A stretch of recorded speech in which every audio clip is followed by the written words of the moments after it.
Hey everyone, welcome to another Monday mail call. This week's mail call comes from Brian K. again. Brian K usually sends me books. This time he sent me something a little bit cooler.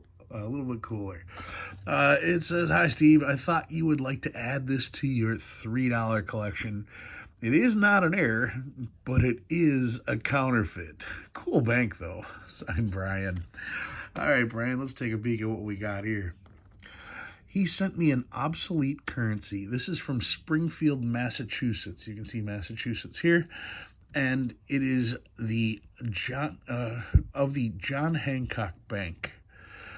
It's just cool to see a note with the John Hancock signature on there.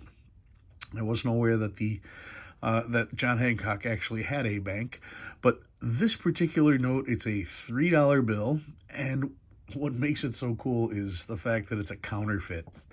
Now, the average person wouldn't be able to tell that it's a counterfeit, but I know that when you start looking at these engravings here, and you can see how blotchy they are, this was probably done on a wooden impression.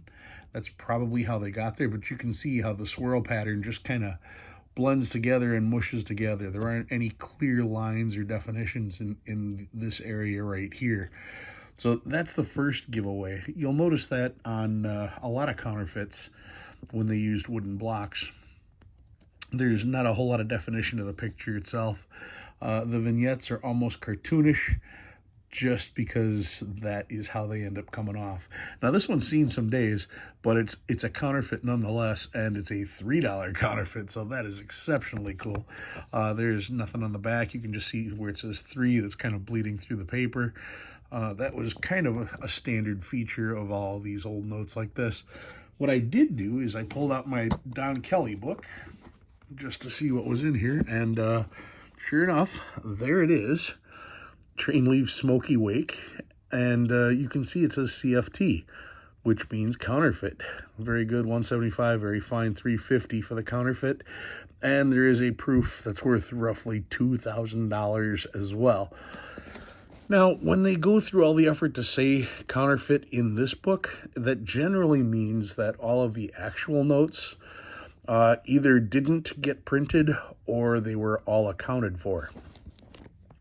And when it comes to obsolete currency, that's actually quite common, that the only way you actually get to see an example is through counterfeits that have survived, because many of the banks redeemed all the cash that they had out there. So to have a $3 counterfeit John Hancock note to add to my collection, that's pretty cool. So Brian, thank you very much for thinking of me when you saw this. This fits right in there. I really appreciate it. And once again, guys, if you have anything for mail call, it's Steve Pluback Currency at P.O. Box 171, Russell, Illinois 60075. Guys, thanks for watching, and I'll see you again next week.